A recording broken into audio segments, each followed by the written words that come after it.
और बिहार में मैं कल एक नेता का भाषण सुन रहा था, वो कह रहे थे हम लोग इतने लाख लोगों को नौकरी दे देंगे। तो देखिए, अब योगी जी का एंट्री हो चुका है बिहार चुनाव में। बिहार में पहुंचते ही योगी जी बरस पड़े खेसारी लाल यादव पे, क्योंकि खेसारी लाल यादव बीजेपी के सामने सबसे बड़े मुसीबत बन के खड़े हुए हैं। खेसारी लाल यादव बिहार के सबसे मजबूत कैंडिडेटों में से एक हैं और बीजेपी का सरदर्द भी हैं। इसलिए बीजेपी से कोई भी नेता बिहार में जब एंट्री ले रहा है तो सिर्फ खेसारी लाल यादव को ही टारगेट कर रहा है। और खेसारी लाल यादव को टारगेट करने के पीछे का वजह एक और भी है, क्योंकि खेसारी लाल यादव जिस सीट से चुनाव लड़ रहे हैं वहाँ से बीजेपी 15 सालों में एक भी चुनाव नहीं हारा है। लेकिन अब वहाँ पे ऐसा लग रहा है कि बीजेपी एक तरफा चुनाव हार जाएगा, जो कि पार्टी के लिए बहुत ही बड़ा लॉस होगा और बीजेपी यह लॉस नहीं झेलना चाहती। इसलिए स्पेशली खेसारी लाल यादव को टारगेट किया जा रहा है। और योगी जी बिहार में एंट्री करते ही खेसारी लाल यादव के एक बात को मुद्दा बना लिए, जिसमें खेसारी लाल यादव ये बोलते नजर आए थे कि हम बिहारियों को रोजगार देंगे, हर एक बिहारी के घर में एक सरकारी नौकरी दिया जाएगा। खेसारी लाल की इन्हीं बातों को मुद्दा बना के बोले कि बिहार में 2.5 करोड़ घर है, 2.5 करोड़ फैमिली रहता है और उन 2.5 करोड़ घरों में से किसी एक इंसान को भी अगर वो रोजगार देने की बात करते हैं तो 2.5 करोड़ लोगों को सरकारी योजना देना पड़ेगा, सरकारी रोजगार देना पड़ेगा। इतना वैकेंसी आएगा कहाँ से? किस डिपार्टमेंट में इतना जगह खाली है कि 2.5 करोड़ लोगों को जॉब देने की बात कर रहे हैं? वो सरासर बिहार के लोगों को मूर्ख बना रहे हैं, मूर्ख समझने का काम कर रहे हैं। और बिहार के लोगों को ये समझ जाना चाहिए कि हर किसी के लिए सरकारी नौकरी पॉसिबल नहीं है। लेकिन एक और बात ये उठता है कि जब तेजस्वी यादव 15 महीने के लिए सरकार में आए थे तो उन्होंने 15 महीने में ही 5 लाख सरकारी नौकरियां दे दिया था, जिसके वजह से बिहार के लोग उनका काफ़ी ज़्यादा प्रशंसा भी किए थे और इसी के वजह से उनके तरफ बढ़ भी रहे हैं कि भाई तेजस्वी यादव है, कुछ भी कर सकता है। 2.5 करोड़ नौकरी कैसे देंगे, इस पे देखिए खेसारी लाल यादव क्या बात किए हैं। कैसे बताएं कि 2.5 करोड़ जॉब खाली है और 2.5 करोड़ बिहारी को जॉब मिल सकता है। तो मैं चाहूँगा खेसारी लाल यादव का बयान सुनिए, उसके बाद की बातें करेंगे सीधे लास्ट में आपसे हम। बिहार में इस 20 साल में एक भी फैक्ट्री लगा तो ये सवाल आप लोगों को करना होगा एनडीए के नेताओं से। वो सिर्फ अभद्र टिप्पणी कर सकते हैं, अभद्र टिप्पणी करते हैं। एक हमारे भोजपुरी के बहुत बड़े स्टार है, हमारे बड़े भाई हैं, उनको कुछ बोल नहीं सकता। वो कहते हैं कि अगर युद्ध में अगर तुम्हारा भाई हो, तुम्हारा चाचा हो, तो कृष्ण ने कहा है कि बाण मार दो, वो धर्मी हो गया है। अरे भाई ये द्वापर नहीं है, ये कलयुग है। और ना ही आपके आका कृष्ण है और ना ही आप अर्जुन हो। तो फिर इस विषय का कोई मतलब है? आपके अरे शांति रहो लोग यार। आपके हुनर ने पूरे बिहार को बेरोजगारी से ढक दिया है। प्लीज आप सब सवाल जरूर करना कि भाई बात करनी है तो रोजगार पे बात करो, हिंदू मुसलमान पे नहीं।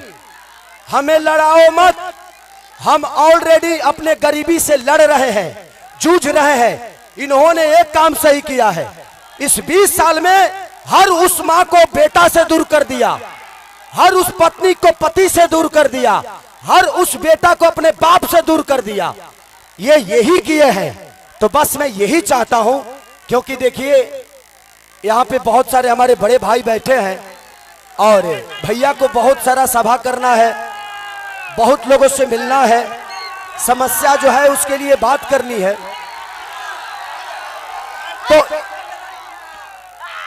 अब की बार तेजस्वी सरकार, अब की बार बस जो भी मीडिया वाले भाई हैं, मैं आप सबसे भी रिक्वेस्ट करता हूं ना कि एनडीए के नेताओं से ये पूछो कि आपने रोजी रोजगार बिहार को कितना दिया। सनातन भाई रवि भैया को एक बात कहना चाहता हूं कि रवि भैया, राम के बारे में आपने जितना गाना नहीं गाया होगा खेसारी गाया होगा। हम राम के विरोधी नहीं हैं, आपके विचारधारा के विरोधी हैं।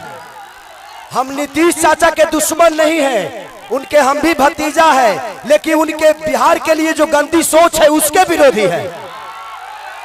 हमें आज खेसारी लाल यादव मुंबई क्यों गया? अगर बताइए, मैं 15 साल से मुंबई में हूं, आज मैं अपने माँ बाप से दूर क्यों हुआ? उसका कारण सिर्फ एनडीए सरकार है। अगर एनडीए सरकार कलाकारों के लिए व्यवस्था की होती तो शायद खेसारी लाल यादव मंगरू यादव से मदोदरा देवी से दूर नहीं गया होता। मेरे पास पैसे हैं, मैं अपने बच्चों का भविष्य तय कर सकता हूं, लेकिन आप अपने बच्चों के भविष्य एक सरकार से तय कराना चाहते हैं तो इस बार हम बिहार बदलेंगे, वो सरकार बदलेंगे, अब व्यापार बदलेंगे और इतिहास बनाना है। मैं जानता हूं कि लोग कहते हैं कि खेसारी ने बहुत गंदा गाना गाया। अरे भाई मेरे से ये बता दो कि ठीक है मैंने गाया, आप आसाराम बाबू के चेला हो? माने एक आदमी अगर राजन में आ गया तो वो गंदा हो गया और चार चार गंदा उधर जाके साफ हो गए। वो दिन भर गंगा जल में डुबकी मारते हैं। विषय वो नहीं है। मेरे गाने के वजह से शिक्षा का व्यवस्था खराब हुआ है, मेरे गाने के वजह से रोजगारी बेरोजगारी में बदली है, मेरे गाने के वजह से अस्पताल नहीं बन रहा है, मेरे गाने की वजह से लोग अपने गांव को छोड़ के प्रदेश जा रहे हैं। तो फिर इसमें गाना कहाँ गया भाई? वो संगीत का विषय है और लोग वोट देके मुझे नेता नहीं बनाए हैं, आपको बनाए हैं। मेरा गाना लोग सुनता है तो मैं बस हम सब भाई इस बार बिहार बदलेगा ना। अरे पगले थोड़ा सा हल्ला करके बताओ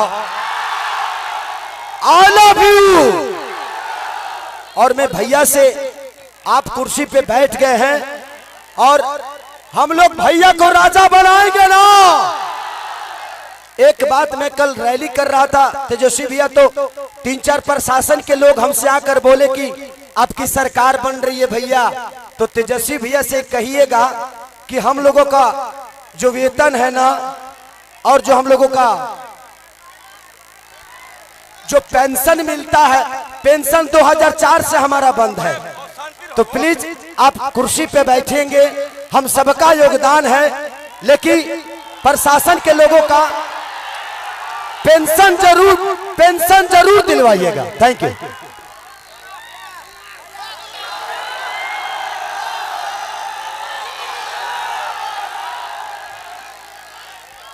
अमनौर की जनता जिंदाबाद। देखा मंच पे खेसारी जी भी आए गए हैं, सुनील राय जी अमनौर के प्रत्याशी हैं। हमने के अमनौर की जनता से अपील करे आयल बानी कि एक वोट जो है सुनील राय जी के लालटेन पर बटन दबा करके जिताओ और अपन सरकार बनाओ। बदलाव करना है कि नहीं करना है? करे के बाद, लड़े के बाद, जीते के बाद। देखो हमनी के नए सोच के बानी, नौजवान बानी, हमनी के नया बिहार बनावे की जरूरत बा, ऐसा सुंदर बिहार बनावे की जरूरत बा। उम्मीद करता हूं कि खेसारी लाल यादव का पूरा बयान सुन लिए होंगे और ये बयान सुनने के बाद से आपको एक चीज़ तो क्लियर हो चुका होगा कि सच में आरजेडी के पास विज़न तो है, आरजेडी के पास एक डायरेक्शन है, एक दिशा है जिसमें जाएंगे तो सच में बिहार का विकास होगा। खेसारी लाल यादव का साफ कहना है कि आरजेडी आने के बाद से न किसी बहन का सगाई रुकेगा, न किसी माँ बाप का दवाई रुकेगा और ना ही किसी बच्चे का पढ़ाई रुकेगा। ये आरजेडी का मेन नारा है जिसमें सब कुछ शामिल है कि भाई वो लड़कों के लिए भी काम करेंगे, बूढ़े बुजुर्ग के लिए भी काम करेंगे और जो लड़कियां हैं जिनका शादी नहीं हुआ है उनके लिए भी वो काम करने के लिए तैयार हैं।